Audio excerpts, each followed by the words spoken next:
my name is Yofika Audrey, and today I will read an article titled The Best of Municipal. If you are reading this in Edinburgh, a word of warning. At some point on Monday morning, you might come face to face with a brightly colored fiberglass cow. Then, later in the day, you might see another and another. Do not be alarmed. You are not losing your mind. You have simply walked into the middle of the largest ongoing public art event in the world. Since it started in 1998 in Zurich, Cow Parade has appeared in cities across the world, from New York to Tokyo, Prague to Sao Paulo. More than 3,000 designed by artists, celebrities, and community groups have graced around the world's most famous landmarks before being auctioned to help charity groups. Under cover of darkness on Sunday night, 94 cows will take up their station at Edinburgh landmarks, as well as some more spots. Night Moo on Blair Street will glow in the dark. Cow for the castle, the city's famous skyline on her side, while a specially modeled Brave Moo stands on their hind legs and wears an ethnic costume in the manner of William Braveheart Wallace, the Scottish folk hero.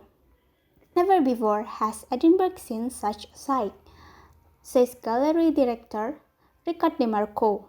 I think it's great that you don't have to build a multi-million-pound new gallery to house what is in fact an extremely large-scale city-transforming exhibition. I'm going to enjoy them while they are here.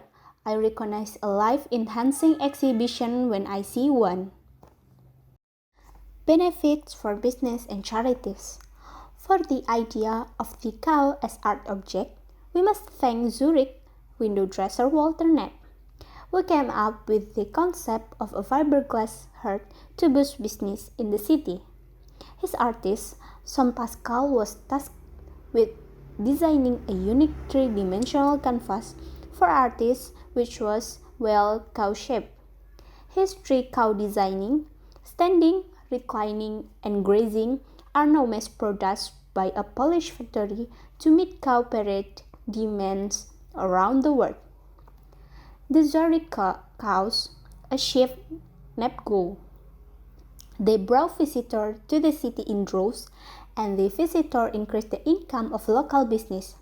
The following year, Cows on Parade was unveiled in Chicago, where it was proclaimed the most successful public art exhibition in the history of the city. Now, Cow Parade is a private company that has perfected its idea, limiting itself to several cities in year order to retain its prestige. This year is the turn of Edinburgh, Lisbon, Paris, Budapest, and Boston. Business pay up $5,000 to sponsor a cow, though there is a reduced rate for community groups. While the show is free, the retail and service sectors benefit enormously from the increased tourism. Then, at the end of the show, instead of puzzling over what to do with hundreds of life-size fiberglass cows, which are novelty anymore, Cow Parade auction them for charity. In Edinburgh, 70% of proceeds will be divided between the One City Trust, which tackles social exclusion, and vet aid, which works to alleviate poverty by sustainable farming in developing countries. Artists and sponsors. For the artists involved, designing a cow is a process of negotiating guidelines with the sponsor, who generally wants their animal to reflect a topic related to their business. According to the Cow Parade policy, logos and brands are not allowed. Pet puns involving bovine vocabulary, however, are actively encouraged. Edinburgh artist Claire Weddle has designed another couch for the Omni Centre, a careful fusion of her own playfully kitsch artistic ideas and the criteria of the sponsor.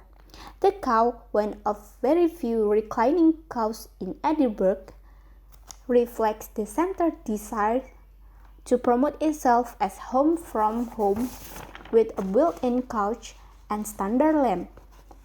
Waddell believes the project has mutual benefit for artists and sponsors. When I submit my designs, I was working on an exhibition for the Amber Room Gallery, and I was interested to see if I could take some of the concept if I'd been working with for the last year into the cow. I present drawings to Omnicenter and we came to an agreement. I took their needs into consideration from the start and they liked what I did. Sense of humor brings success. One thing for certain, normally strict, Les Edinburgh is in for a shock when the hoofs hit the streets. DeMarco chuckles, suggesting that city-famous conservative religious forefathers could never have imagined such a thing. But as well as bringing people and art together, he believes it's great antidote to the over-seriousness of some contemporary art. He believes that art needs sense of humor, and sees the silliness as the answer to the depressing, self-important modern art that he believes the most young artists seem to favor. While the success of the idea has led to spin-offs using other animals. Whales in Connecticut, pigs in Cincinnati, lizard in Orlando, moose in Toronto, bears in Berlin, and cow continues to reign supreme. There is something lovable about a cow, commented DeMarco, a kind of motherly touch. They are a symbol of civilization. Thank goodness, we don't have 94 bulls. That would have been quite a different thing.